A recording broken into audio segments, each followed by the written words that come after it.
Hello friends, welcome back study with Bihari Babu का स्वागत है। चलिए शुरू करते हैं आज का वीडियो। आज की वीडियो में हम इतिहास सेक्शन से बहुत ही इंपॉर्टेंट चैप्टर लेके आ रहे हैं, सिंधु घाटी की सभ्यता, जिसे हम इंडस वैली सिविलाइजेशन कहते हैं।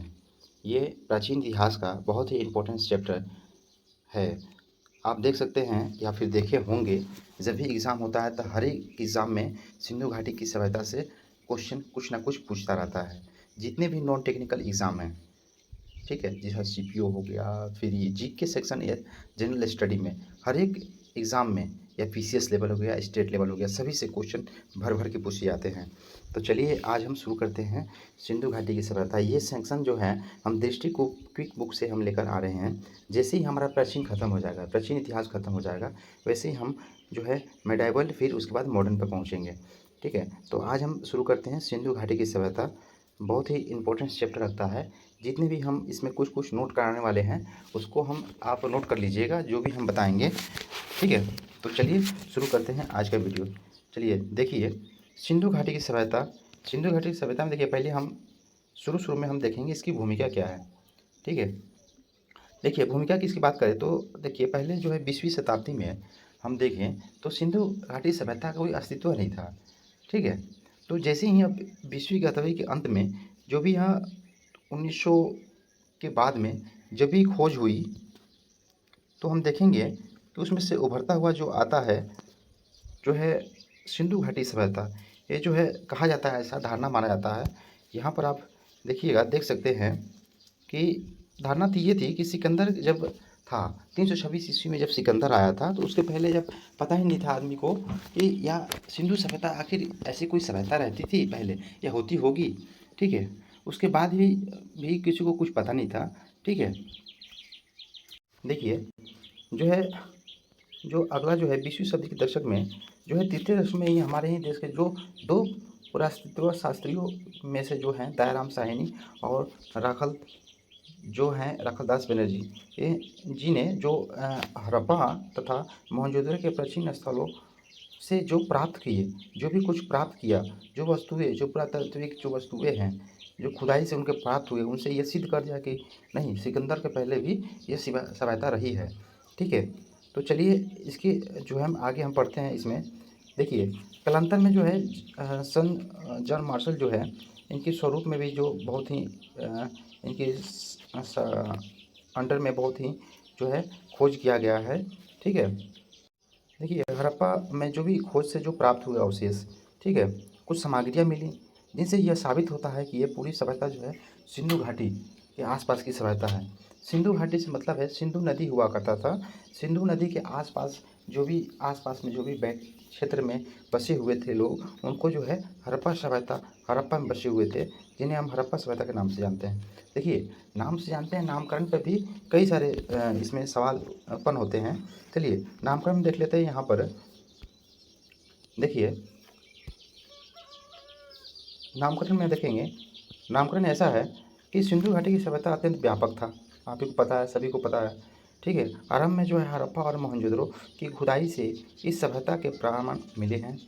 अतः विद्वानों ने इसे सिंधु घाटी सभ्यता का नाम दिया, क्योंकि यह क्षेत्र जो है सिंधु और जो है उसकी सहायक नदियों के क्षेत्र में आते हैं।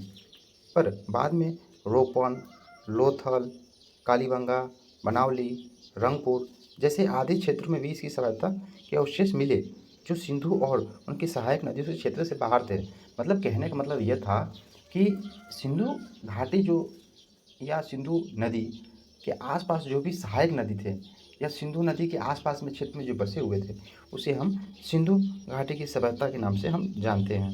ठीक है, इतिहासकार ने इन्हें जो है प्रमुख केंद्र हड़प्पा होने का कारण इस सभ्यता को है जो हड़प्पा सभ्यता के नाम से भी जानते हैं। ठीक है, देखिए इसका जो है भौगोलिक विस्तार हम देखें तो यहाँ पर डायग्राम में देख सकते हैं, डायग्राम हम देख सकते हैं। देखिए इसकी भौगोलिक विस्तार जो है, सिंधु घाटी की सभ्यता का भौगोलिक विस्तार देखिए, इसमें देखिए उत्तर में उत्तरी सीमा, पश्चिमी सीमा, पूर्वी सीमा और दक्षिणी सीमा। देखिए उत्तरी सीमा में जो है जम्मू कश्मीर का मांडा। ठीक है, उत्तर में आप मैप में जब भी आप गौर करते हैं तो जम्मू कश्मीर के उत्तर में जो है मांडा तक फैली हुई थी, और पश्चिम में जो है बलूचिस्तान जो है पश्चिमी सीमा पर, जो आजकल पाकिस्तान में सुक्का गैंगटोक के आसपास जो फैला हुआ था। ठीक है, देखिए इसे हम एक संदेह सभ्यता के नाम से भी जानते हैं। ठीक है, संदेहवासी भी कहते हैं। ठीक है, चलिए और देखिए जो पूरब में आलमगीरपुर अभी आप देखें तो मेरठ के आसपास के क्षेत्र को कहते हैं। ये पूर्वी सीमा में आती है। ठीक है, और दैमाबाद जो महाराष्ट्र की में आती है दक्षिणी सीमा पर दैमाबाद। ठीक है, चलिए आज फिर देखते हैं इसमें जो है सिंधु घाटा का। देखिए ये नोट करने वाली चीज़ है, सिंधु घाटी सभ्यता काशीन युगीन सभ्यता भी था। इसे जो हम काश्य युगीन सभ्यता के नाम से भी हम जानते हैं, जिसका उद्भव जो है ताम्रपाषाण काल में भारत के पश्चिमी क्षेत्र में हुआ था और इसका विस्तार भारत के अलावा पाकिस्तान, अफगानिस्तान के कुछ क्षेत्रों में भी था। जैसे पाकिस्तान में भी था, भारत में था, जैसे गुजरात देख लीजिए, राजस्थान देख लीजिए, हरियाणा देख लीजिए, इस सब क्षेत्र में जो है था। और अफगानिस्तान में भी इसका विस्तार मिला। ठीक है, और पाकिस्तान में भी मिला। ठीक है, चलिए आगे देखते हैं हम। देखिए सिंधु सभ्यता जो जैसे हम बता दिए कि यहाँ पर कैसे कैसे फैला हुआ था, यहाँ पर देख लीजिएगा वही चीज़ है। ये इतना इम्पोर्टेंट नहीं है कि कितने किलोमीटर तक फैला हुआ था, आप पढ़ लीजिएगा इसको वीडियो को पॉज करके। ठीक है, चलिए नेक्स्ट देखते हैं। देखिए सिंधु घाटी की सभ्यता जो है त्रिभुजाकार स्वरूप में थी। ठीक है, त्रिभुजाकार स्वरूप समझते हैं आप, इस तरह से थी। ठीक है, इस तरह से यहाँ पर जो त्रिभुजाकार की तरह थी, इतने इलाके में फैला हुआ था। आप पाकिस्तान इधर पश्चिम पर लिए, पूर्व देख लीजिए, ये दक्षिण ये उत्तर देख लीजिए। ठीक है, चलिए इंपॉर्टेंस है ये भी देख लीजिए, कई कई क्षेत्र पूछ जाते हैं। इसका क्षेत्रफल भी एक बार नोट कर लीजिएगा, 13 लाख वर्ग किलोमीटर। ठीक है, 13 लाख वर्ग किलोमीटर। चलिए नेक्स्ट देखते हैं। देखिए आगे देखेंगे हम, इसमें अगला जो है सिंधु सभ्यता से रिलेटेड कुछ क्वेश्चन पूछे जाते हैं। जैसे देखिए सर्वप्रथम चार्ल्स मैसन ने 1826 ईस्वी में सिंधु सभ्यता का पता लगाया, जिसका सर्वप्रथम वर्णन इसके द्वारा 1842 में प्रकाशित पुस्तक में मिलता है। उसके बाद वर्ष 1921 में भारतीय पुरातात्विक सर्वेक्षण विभाग के तत्कालीन अध्यक्ष सर जॉन मार्शल के नेतृत्व में पुरातात्विक दयाराम साहनी ने उत्खनन कर इसके प्रमुख नगर हड़प्पा का पता लगाया। सर्वप्रथम हड़प्पा स्थल की खोज के कारण इसका नाम हड़प्पा सभ्यता रखा गया। ठीक है, देखिए सबसे पहले जो है चार्ल्स मैसन जो है 1826 ईस्वी में इसकी जो है सिंधु सभ्यता, जिसे हम हड़प्पा सभ्यता जिसे कहते हैं, सिंधु घाटी सभ्यता कहते हैं, उसका जो है पता लगाया, खोज किया। ठीक है, और इसका वर्णन जो है 1842 में प्रकाशित पुस्तक थी उसमें वर्णन मिलता है। ठीक है, उसके बाद फिर से जब 1921 में जो भारतीय पुरातात्विक जो सर्वेक्षण के विभाग के जो ये तत्कालीन अध्यक्ष थे सर जॉन मार्शल के नेतृत्व में, जो दयाराम साहनी ने उत्खनन कर हड़प्पा सभ्यता का पता लगाया था। कब? 1921 में, ये नोट कर लीजिएगा, 1921 ईस्वी में जो है हड़प्पा का पता लगाया गया है। ठीक है, सर्वप्रथम जो है हड़प्पा का खोज हुआ, जिसके कारण से हड़प्पा सभ्यता कहा गया। ठीक है, चलिए नेक्स्ट देखते हैं। देखिए सन जॉन मार्शल के दिशा निर्देश में राखालदास बिनर्जी द्वारा सिंधु जो है घाटी के स्थल मोहनजोदड़ो की खोज 1922 में की गई थी। ठीक है, मोहनजोदड़ो की खोज जो है, देखिए हड़प्पा जो है 1921 में किया गया था और मोहनजोदड़ो 1922 ईस्वी में की गई थी। ठीक है, ये ध्यान रखिएगा। ठीक है, ये राखालदास बनर्जी के द्वारा और वो किसके द्वारा? दयाराम साहनी के दौरान। ठीक है, चलिए नेक्स्ट देखिए जो कार्बनिक जो रेडियो कार्बनिक से ये पता लगाया था कि ये कौन सी सभ्यता, कोई साक्ष्य मिला जाता है, कोई चीज़ मिलता है तो उससे हम पता लगाते हैं कि ये जो है कितने समय का है, कितने पुराना हो सकता है। C14 कार्बनिक जो नवीन जो उपकरण है उससे पता लगाया था। ठीक है, तो इससे हमें पता जरूर लगता है कि इसका जो निर्धारण जो है जो आपका 2500 ईसा पूर्व से 1700 ईसा पूर्व के बीच मानी गई है। ठीक है, अधिकतर NCERT में भी यही दिया गया है, 2500 ईसा पूर्व से लेकर 1750 ईसा पूर्व के क्षेत्र को है सिंधु सभ्यता, सिंधु घाटी सभ्यता या हड़प्पा सभ्यता के नाम से जानते हैं। ठीक है, यही कालखंड है 2500 से लेकर 1750 ईसा पूर्व तक। ठीक है, चलिए नेक्स्ट आगे देखते हैं। देखिए यहाँ पर इसको भी देख सकते हैं 400-500 ईस्वी तक ये विद्वान रही। ठीक है, 2200 से 2000 ईसा पूर्व में जो बहुत चरम सीमा थी, जो है बहुत ज़्यादा विकास कर रहा था, बहुत ज़्यादा जो है सिंधु सभ्यता जो था उसमें परिपक्व में था। ठीक है, चलिए आगे देखते हैं। सिंधु सभ्यता के निर्माताओं का निर्धारण महत्वपूर्ण स्रोत उत्खनन है।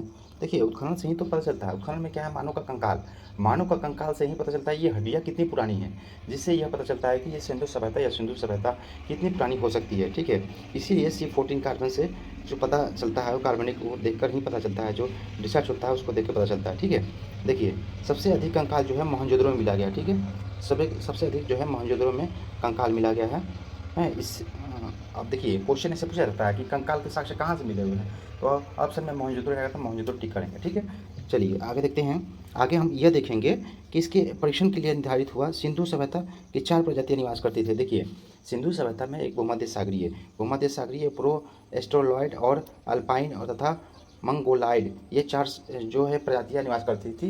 इनमें सबसे ज़्यादा जो है निवास करती थी कौन से, भूमध्य सागरीय। ठीक है, सबसे ज़्यादा जो है भूमध्य सागरीय जो है निवास करती है। भूमध्य सागरीय जो है जो बीच में जो भूमध्य सागरीय था वहाँ से ज़्यादा प्रजातियाँ जो है निवास करती थी ज़्यादातर। ठीक है, सबसे ज़्यादा जो भूमध्य सागरीय प्रजाति के लोग थे। चलिए आगे देखते हैं। देखिए इम्पोर्टेंस एक और चीज़ आ गया। देखिए जो है सिंधु सभ्यता की नगर योजना। देखिए नगर योजना में बहुत ही इम्पोर्टेंस करते कैसे नगर थी, किस तरह से रहते थे, किस तरह से उनका घर बनता था, ईंट कैसा ईंट से बनता था या घर से बनता पत्थर से बनता था घर। ठीक है, और नालियाँ थी या नहीं थी, कैसा नगर नियोजन कैसा था उसको हम देखेंगे। चलिए शुरू करते हैं। आगे देखिए सिंधु घाटा एक नगरीय सभ्यता थी, मतलब एक नगरीय मतलब शहरी सभ्यता थी, मतलब काफ़ी विकासशील सभ्यता थी। ठीक है, जिसका ज्ञान इसमें प्राकृतिक अवशेषों के अनुसंधानों से होता है। इसकी सभ्यता बड़ी विशेषताएं थी, पर्यावरण के अनुकूल, इसका अद्भुत नगर नियोजन तथा जल निकासी प्रणाली भी थी।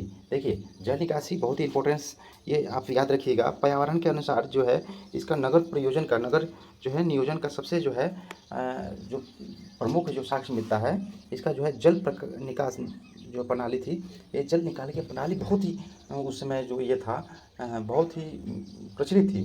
ठीक है, इससे पता चलता है कि नगरीय सभ्यता थी। चलिए आगे देखते हैं। सड़क एक दूसरे के संपूर्ण पकड़ती थी, मतलब इस तरफ से एक सड़क आ रहा है, एक इस तरफ से सड़क आ रहा है, तो ये समकरण बन गया ना। इस तरफ भी आता था, इस तरफ से भी आता था, इस तरफ से भी आता था।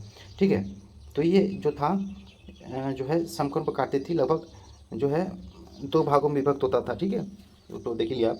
चलिए नेक्स्ट देखिए। प्रथम भाग ऊंचे दुर्ग निर्मित थे तथा उसके शासक वर्ग निवास करता था। देखिए प्रथम ऐसा वर्ग था ना, ऐसा वर्ग जो है ऊंचे दुर्ग निर्मित है। और ऊंचे दुर्ग में जो निर्मित कौन रहते थे, ऊंचे दुर्ग में शासक वर्ग निवास करते थे, राजा जो शासन करते थे वहाँ पे, जो बड़े बड़े जो पैसे बड़े धनी व्यक्ति थे वो ऊंची जगह पे निवास करते थे। ठीक है, चलिए नेक्स्ट देखते हैं। देखिएगा दूसरे भाग में नगर आवास क्षेत्र के साक्ष्य मिले हैं। नगर में जो आवास क्षेत्र के साक्ष्य मिले हैं जो अपेक्षाकृत बड़े थे। आमतौर पर यहाँ सामान्यतः नागरिक, व्यापारी, शिल्पकार, कारीगर और श्रमिक रहते थे। दूसरे भाग में जो है ऐसा था कि जो जहाँ आवास जो था, जिनका घर था, वहाँ जो है नागरिक जो वहाँ क्या थे, व्यापारी भी रहा करते थे, शिल्पकारी मतलब कलाकारी, कारीगर, श्रमिक, सभी तरह के वहाँ पर रहते थे। ठीक है, चलिए नेक्स्ट देखते हैं। सड़कों के किनारे की नालियाँ ऊपर से ढकी हुई होती थी। देखिए उस समय नगर परियोजना में यही था, जो है नाली जब बनी होती थी ऊपर से ढकी हुई थी, जैसे स्लैब लगाते हैं वैसी ढकी हुई थी। जैसे ये देखिए मान लीजिए नाली है। ठीक है, इसमें देखिए ऐसे ऐसे स्लैब रखी हुई थी। ठीक है, मतलब ये इतनी विकसित सभ्यता थी उसमें, इसमें ज्ञान था कि इनको नाली को ढक कर रखना चाहिए। ठीक है, चलिए आगे देखते हैं। हड़प्पा, मोहनजोदड़ो तथा कालीबंगा की नगर योजना लगभग एक समान थी। ठीक है, हड़प्पा और मोहनजोदड़ो, कालीबंगा। ठीक है, हड़प्पा, मोहनजोदड़ो, कालीबंगा जो है लगभग एक समान की जो है नगर परियोजना रहा करती थी। लेकिन कालीबंगा और रंगपुर, ठीक है नोट कीजिएगा, कालीबंगा और रंगपुर जो है छोड़कर ये 3 जो है एक समान सभ्यता थी। जो है कालीबंगा और रंगपुर में जो है ईंटों का प्रयोग करते थे। ठीक है, रंगपुर को छोड़कर सभी में पक्की ईंटों का प्रयोग करते थे। ठीक, मतलब हड़प्पा, मोहनजोदड़ो, कालीबंगा में है पक्की ईंटों का प्रयोग किया करते थे। ठीक है, चलिए नेक्स्ट देखते हैं। आमतौर पर प्रत्येक घर में एक आंगन रहता था। ठीक है, एक रसोई घर रहता था, एक स्नानागार होता था। अधिकांश घरों में कुएं के अवशेष भी मिले हैं। ठीक है, इससे यह पता चलता है कि कितनी उसमें सिंधु सभ्यता यानी सिंधु सभ्यता कितनी विकसित हुआ करती थी। ठीक है, चलिए देखते हैं। बड़े बड़े भवन हड़प्पा मोहनजोदड़ो की विशेषता बतलाते हैं, मतलब उसमें बड़े बड़े भवन भी थे। ठीक है, चलिए नेक्स्ट देखते हैं। देखिए हड़प्पा नगरों में जो है चारों ओर जो है प्राचीर बनाकर किलेबंदी भी की जाती थी। मतलब जो हड़प्पा सभ्यता थी, जिनका जैसे इलाका होता था घर, उसे वहाँ पाঁচিल से घेर कर, मैंने प्राचीन बस से घेर कर जो है उसमें जो है किलेबंदी की जाती थी। चलिए नेक्स्ट देखते हैं। मोहनजोदड़ो का विशाल स्नानघर सिंधु सभ्यता का अद्भुत निर्माण है, जबकि अन्नगढ़ सिंधु सभ्यता की सबसे बड़ी इमारत है। ठीक है, ये सब इंपॉर्टेंट क्वेश्चंस हैं, कुछ कुछ पूछे जा सकते हैं। ठीक है, जैसे पक्की हुई ईंटों कहाँ कहाँ उपयोग हुआ करते थे, कुएं के अवशेष कहाँ मिले हैं। ठीक है, ये सब पूछे जा सकते थे। ठीक है, हड्डी के अवशेष कहाँ मिले हैं, ऐसे ऐसे क्वेश्चन पूछे जा सकते हैं, इसलिए हम डिटेल्स इसको लेकर हम वीडियो लेकर आए हैं। ठीक है, देखिए अगला नेक्स्ट देखते हैं। घरों के दरवाजे और खिड़कियाँ मुख्य सड़क की तरफ खुला करती थी। मतलब घर जो था, घर के सामने सड़क के समय खिड़की खुला होती थी। उनको ये भी पता था कि खिड़की किस तरफ खोलना चाहिए, किधर से हमें दिखाई दे, या गाड़ी आता जाता दिखाई दे, या फिर कोई भी चीज़ हो। आज के समय में ही जो है घर के सामने जो है खिड़की दरवाज़ा रखा जाता है, कोई बात हुई तो हम देख सके, कह सके, किसी को पुकार सके। ठीक है, वैसे ही उस समय भी रहा करती थी इसके।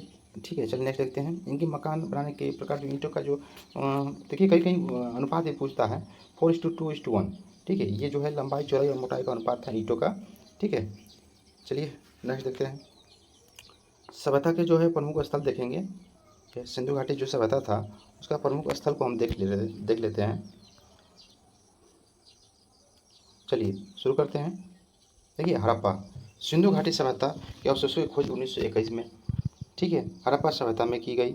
अब हड़प्पा वर्तमान में रावी नदी के बाएं तट पर पाकिस्तान के पंजाब प्रांत में मोंटगोमरी जिले में स्थित है। ठीक है, इतना ध्यान रखिएगा कि सर्वप्रथम जो है हड़प्पा जो सिंधु घाटी से जो खोज की गई 1921 में की गई। तो नेक्स्ट, स्टार्टअप पिंगवट ने इसे औद्योगिक नगर कहा है। यहाँ के निवासियों का एक बड़ा भाग व्यापार, तकनीक, उत्पाद, धर्म के कार्यों में संलग्न था। उन्होंने हड़प्पा व मोहनजोदड़ो को एक विशालतम साम्राज्य की जुड़वा राजधानी कहा है। ठीक है, चलिए नेक्स्ट देखते हैं। देखिए नगर की रक्षा के लिए पश्चिम की ओर एक दुर्ग का निर्माण किया गया था। ठीक है, कौन सा एक दुर्ग का निर्माण किया गया था जो है, यह दुर्ग उत्तर से दक्षिण की ओर 415 मीटर लंबा और पूर्व से पश्चिम की ओर 115 मीटर चौड़ा है, जिसे टीले पर यह दुर्ग बना है। उन्हें व्हीलर ने माउंट की संज्ञा प्रदान की गई। ठीक है, समझ रहे हैं। चलिए नेक्स्ट देखते हैं, यह पढ़ लीजिएगा, हम थोड़ा सा रिवाइज करवा दे रहे हैं। देखिए मोहनजोदड़ो के बारे में हम देखते हैं। इसका जो सिंधी भाषा जो है मृतकों का टीला। देखिए पूछे जाते हैं कभी मोहनजोदड़ो का मतलब क्या होता है, तो मृतकों का टीला होता है। यह सिंध पाकिस्तान के लरकना जिले में सिंधु नदी के तट पर स्थित है। सर्वप्रथम इसकी खोज राखालदास बनर्जी ने 1922 ईस्वी में की थी। ठीक है, जिसके पहले हमने पढ़ा था। ठीक है, मोहनजोदड़ो की शासन व्यवस्था राजनात्मक ना होकर जनतांत्रिक थी। ठीक है, इतना ध्यान रखिएगा, इनको शासन व्यवस्था तो राजनात्मक नहीं जनतात्मक थी। ठीक है, बेहद जो स्नानागार भी मिले हैं इसी में। मोहनजोदड़ो का सर्वाधिक महत्वपूर्ण सार्वजनिक स्थल है। इसके केंद्रीय खुले प्रांगण में बीच में जलकुंड जलाशय भी बना हुआ है। चलिए नेक्स्ट देखते हैं पॉइंट। देखिए इस समय जो है तांबा टीन को मिलाकर हड़प्पावासी कांस्य का निर्माण किया करते थे। मतलब हड़प्पावासी जो है तांबा टीन में मिलाकर कांस्य का निर्माण किया करते थे। मोहनजोदड़ो से कांस्य की एक नर्तकी की मूर्ति भी पाई गई है मोहनजोदड़ो से। ठीक है, जो द्रव्य मोम यानी कि लोक वैक्स मेथड से भी बनी हुई थी। ठीक है, लोस्ट वैक्स मेथड जो उससे बनी हुई थी। ठीक है, कांस्य की एक नर्तकी मिली की मूर्ति मिली है, ध्यान रखिएगा इसको। ठीक, क्वेश्चन पूछा जा सकता है। चलिए नेक्स्ट, चुनोदरो। चुनोदरो में देखिए पहला पॉइंट, यह सिंधु नगर मोहनजोदड़ो से 130 किलोमीटर दूर दक्षिण पूर्व सिंध प्रांत पाकिस्तान में स्थित है। इसका सर्वप्रथम खोज 1934 ईस्वी में एन गोपाल मजुमदार ने की थी तथा 1935 ईस्वी में अर्नेस्ट मैके द्वारा उत्खनन करवाया गया था। ठीक है, चुनोदरो का देखिए, चुनोदरो भी काफ़ी इंपॉर्टेंस ये जगह है, इनसे बहुत सारे जो प्रमाण मिले हैं इसको नोट कर लीजिएगा। चुनोदरो एकमात्र पुरास्थल है। ठीक है, पुरास्थल है जहाँ वक्रकार ईंटें मिली है। ठीक है, वक्र मतलब एक वर्गाकार इस तरह का ईंट मिली हुई है। ठीक है, चुनोदरो से ही। ठीक है, नोट कर लीजिएगा। चुनोदरो में किसी दुर्ग का अस्तित्व नहीं मिला है। चुनोदरो में किसी भी दुर्ग का अस्तित्व नहीं मिला है। ठीक है, चुनोदरो से पूर्वोत्तर हड़प्पाकालीन संस्कृति झोंकर झाकर के अवशेष भी मिले हुए हैं। ठीक है, चलिए नेक्स्ट पॉइंट, ऐसा प्रतीत होता है कि यह औद्योगिक केंद्र था जहाँ मणिकारी, मुहर बनाने, भार नाप के बटखारे बनाने काम होता था। अनेक मेके ने यहाँ मणका बनाने का कारखाना तथा भट्टी की खोज की। देखिए बहुत इंपॉर्टेंट क्वेश्चन है यहाँ। देखिए क्वेश्चन पूछा जा सकता है मनके। ठीक है, मणका बनाने का कारखाना कहाँ से मिला हुआ है, तो चुनोदरो से मिला हुआ है। ठीक है, भट्टी की खोज कहाँ हुई, तो चुनोदरो में हुई है। ठीक है, ऐसा क्वेश्चन पूछा जा सकता है। ठीक है, चलिए यहाँ पर नाप तोल के लिए बटखरे जो बोलते हैं ना, गांव में तो बटखरा होता है 1 किलो का 2 किलो का, यहाँ भी नाप तोल का बटखरा जो चुनोदरो से ही मिला हुआ है। ठीक है, चलिए ध्यान रखिएगा। चलिए नेक्स्ट देखते हैं लोथल। लोथल जी बहुत इंपॉर्टेंट है, व्यापार के लिए बहुत ही प्रसिद्ध बंदरगाह भी है। लोथल में एक बंदरगाह है। यह गुजरात के अहमदाबाद जिले के सरगवाल ग्राम के समीप दक्षिण में भोगवा नदी के तट पर स्थित है। देखिए लोथल अभी हर एक का जो है स्थल के कहाँ कहाँ बसे हुए हैं हम आगे क्लास में हम पढ़ेंगे, ठीक है। फिलहाल अभी तक का यही बताते हैं कि ये जो है लोथल जो है गुजरात के अहमदाबाद जिले के सरगवाल ग्राम के समीप दक्षिण में भोगवा नदी के तट पर स्थित है। इसकी खोज जो है सर्वप्रथम डॉक्टर SR राव ने 1955 ईस्वी में की थी, ठीक है। लोथल जो है 1955 ईस्वी में खोज की थी, ध्यान रखिएगा। चलिए नेक्स्ट देखते हैं। ये प्रमुख बंदरगाह था, व्यापार के लिए एक बहुत ही प्रमुख बंदरगाह था जो पश्चिम एशिया से व्यापार का प्रमुख स्थल था। लोथल में नगर को 2 भागों में बांटकर एक ही रक्षा प्राचीर से पूरे नगर को दुर्गीकृत किया गया है। लोथल में जो है देखिए लोथल के समय जो है ऐसा है कि जो एक प्राचीर बनाया था 2 भाग में बांटा था, लेकिन एक ही प्राचीर से चारों तरफ से घेराबंदी की जाती थी, ठीक है। चलिए आगे देखते हैं। बहुत ही इंपॉर्टेंस में से एक राखी गढ़ी भी है। राखी गढ़ी भी बहुत इंपॉर्टेंस जो रखता है इसमें। देखिए हरियाणा के हिसार जिले में स्थित प्रमुख पुरातात्विक स्थल है राखी गढ़ी, ठीक है। यहाँ से देखिए यहाँ अन्नागार एवं रक्षा प्राचीर के साक्ष्य मिले हैं। तो यहाँ अन्नागार और जो है प्राचीर साक्ष्य बहुत ही प्रचुर मात्रा में मिले हैं। मई 2022 में ग्लोबल हेरिटेज फंड ने इसे एशिया के 10 ऐसे विरासत स्थलों में सूची में शामिल किया गया है जिन्हें अभी नष्ट होने का खतरा रह गया है, ठीक है। राखी जो है बहुत राखी गढ़ी जो है आप देखिए इससे क्वेश्चन ये आ सकता है कि अन्नागार का साक्ष्य कहाँ से मिला हुआ है, तो राखी गढ़ी से मिला हुआ है। तो ये कहाँ है, तो हरियाणा के हिसार जिले में स्थित है। देखिए चलिए नेक्स्ट कालीबंगा भी बहुत ही इंपॉर्टेंट, जितने भी है अभी हम पढ़ रहे हैं सभी इंपॉर्टेंस रखता है। हर एक एग्ज़ाम में क्वेश्चन पूछे गए हैं भर भर के। चलिए नेक्स्ट देखते हैं। यह राजस्थान के गंगानगर जिले में घग्गर नदी के बाएं तट पर कालीबंगा का शाब्दिक अर्थ काले रंग की चूड़िया। देखिए कई बार क्वेश्चन पूछा जाता है एग्जाम में कि कालीबंगा जो शाब्दिक अर्थ है काले रंग की चूड़िया, ठीक है। कालीबंगा मतलब काले रंग की चूड़िया। इसकी खोज जो है 1951 में आलमनंद घोष द्वारा की गई थी। 1961 ईस्वी में BB लाल एवं BK थापर के निर्देशन के व्यापक खुदाई की गई। यहाँ से जुते हुए खेत के भी साक्ष्य मिले हुए। देखिए कई बार क्वेश्चन पूछा है, कई बार रिपीटेड क्वेश्चन है कि जुते हुए खेत के साक्ष्य कहाँ से मिले हुए हैं, तो जुते हुए साक्ष्य कहाँ से मिले हैं, तो कालीबंगा से मिला हुआ है, ठीक है। चलिए नेक्स्ट देखते हैं। यहाँ भवनों का निर्माण कच्ची ईंटों द्वारा हुआ है। यहाँ के अलंकृत ईंटों के साक्ष्य भी मिले हैं, ठीक है। यहाँ कच्ची हुई ईंटों, अब क्वेश्चन ये भी पूछा जा सकता है कि कच्ची ईंटों से भवनों का निर्माण कहाँ के मिला हुआ है, तो कालीबंगा में मिला हुआ है। कालीबंगा का अर्थ क्या है, कालीबंगा का जो अर्थ है काली रंग की चूड़िया, ठीक है। चलिए नेक्स्ट देखते हैं। चलिए कालीबंगा में शौक अतिष्ठित संस्कार हेतु 3 विधियों पूर्ण समाधिकरण, आंशिक समाधिकरण एवं दाह संस्कार के प्रमाण मिले हैं, ठीक है। दाह संस्कार के उसमें प्रमाण मिले हैं, कालीबंगा में ही दाह संस्कार के प्रमाण मिले, ठीक है। चलिए नेक्स्ट एक इम्पोर्टेंट जगह बनावली को देखते हैं। हरियाणा, देखिए हरियाणा में ऐसा है कि ये हरियाणा के फतेहाबाद जिले में स्थित स्थल की खोज 1973 में RS बिष्ट ने की थी, ठीक है। कब की थी, 1973 में RS बिष्ट के द्वारा किया गया था बनावली का खोज। इससे इंपॉर्टेंट कुछ क्वेश्चन है उसको हम देख लेते हैं। चलिए देखते हैं। देखिए इस स्थल से कालीबंगा की तरह हड़प्पा पूर्व में हड़प्पा कालीन दोनों संस्कृति के अवशेष मिले हैं, ठीक है। हड़प्पा जो है हड़प्पा में कालीबंगा की तरह भी हड़प्पा पूर्व में भी इसमें साक्ष्य मिले हुए हैं। देखिए यहाँ पर एक नंबर हम देख सकते हैं।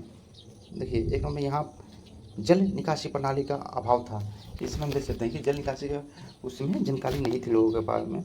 यहाँ से मिट्टी का बना हुआ हल मिला हुआ है, मिट्टी का बना हुआ हल मिला है। बनावली से अधिक मात्रा में जौ भी मिले हुए हैं। देखिए इंपॉर्टेंस ये रखता है, पूछ देगा कि मिट्टी का हल कहाँ से मिला हुआ है, तो आप क्या बोलिएगा, बनावली से, ठीक है।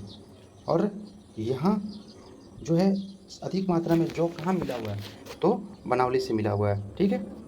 चलिए मैं मोस्ट इम्पोर्टेंट क्वेश्चन एक और आ रहा है, इससे भी कई बार क्वेश्चन एग्जाम में पूछे जा चुके हैं। धौलीवीरा जो देखिए आप देख सकते हैं, ये जो गुजरात के कच्छ जिले के भचाऊ तालुका में स्थित, इसकी खोज 1967 ईस्वी में JP जोशी ने की थी, ठीक है। JP जोशी ने की थी। यहाँ से प्राप्त होने वाली सिंधु लिपि के 10 बड़े चिन्हों से निर्मित शिलालेख महत्वपूर्ण उपलब्धि है, ठीक है। तो देखिए धौलावीरा कहाँ है, तो ये क्वेश्चन पूछा जाता था तो गुजरात के जो है कच्छ जिले में जो है भचाऊ तालुका में स्थित है। ठीक है, 1967 में इसकी खोज हुई थी। किसकी खोज हुई? धोलावीरा की। ठीक है, धोलावीरा के निवासी जल संरक्षण के तकनीक से परिचित थे। ठीक है, धोलावीरा में जो है जल संरक्षण की तकनीक परिचित थे। नगर 3 भागों में विभाजित था। दुर्गा भाग, मध्यम नगर और निचला नगर 3 भागों में निर्मित था। चौथा देखते हैं, धोलावीरा से हड़प्पा सभ्यता का एकमात्र स्टेडियम खेल का मैदान मिला हुआ है। देखिए क्वेश्चन पूछा जा सकता है खेल का मैदान कहाँ से मिला हुआ है, तो खेल का मैदान जो है कहाँ से मिला होता? तो खेल का मैदान धोलावीरा से मिला हुआ है। ठीक है, धोलावीरा का हम एक देखते हैं जानकारी इसमें हम देखेंगे। धोलावीरा जो भारत में सिंधु घाटी सभ्यता की पहली जो साइट है, ठीक है, पहली साइट है जिसे यूनेस्को ने 2021 ईस्वी में विश्व विरासत स्थल की सूची में शामिल किया है। धोलावीरा को ही विश्व विरासत 2021 में यूनेस्को ने जो है 2021 में विश्व विरासत स्थल में सूची में शामिल किया गया। ठीक है, चलिए वीडियो लंबी हो गई, तो चलिए आज तक ले रहने देते हैं। अगला दिन फिर इसके आगे हम क्वेश्चन पढ़ेंगे। ये जो आप एक बार वीडियो 2-3 बार आप इसको देख लीजिएगा। जो हड़प्पा, राखीगढ़ी, कालीबंगा, लोथल ऐसे जो प्रसिद्ध जगह हैं उनमें क्या क्या साक्ष्य मिले हुए हैं। ठीक है, किस किस तरह से उसमें कौन सी नगर परियोजना थी, खुले हुए नाले मिले हुए, ढके हुए मिले हैं। ठीक है, दुर्ग कहाँ मिले हैं। ठीक है, और जौ कहाँ मिले हुए हैं। ये सब सारी क्वेश्चन जो है जैसे बनता है और कई बार एग्ज़ाम में पूछे हुए हैं, भर के एग्ज़ाम में पूछे जाते हैं। सिंधुदुर्ग भी बहुत इंपॉर्टेंट, कालीबंगा बहुत इंपॉर्टेंट है। जितने भी बड़े बहुत इंपॉर्टेंट क्वेश्चन हैं, हर एग्ज़ाम में इनसे क्वेश्चन पूछे जाते हैं। ठीक है, तो आज हम देखें, देखिए भौगोलिक विस्तार भी देख लिए, कहाँ से कहाँ तक, उत्तर में कहाँ रहा, दक्षिण में, पश्चिम में कहाँ रहा, पूर्व में कहाँ रहा, और इनमें जो है कहीं कहीं कौन कौन सी जगह है जो हड़प्पा सभ्यता में बहुत ही महत्वपूर्ण जो है साक्ष्य मिले हुआ प्राकृतिक संरक्षण खोज से। ठीक है, तो चलिए आज तक इतना जान लेते हैं, आगे हम इससे आगे हम और पढ़ेंगे। तो ठीक है, चलिए, जय हिंद, जय भारत।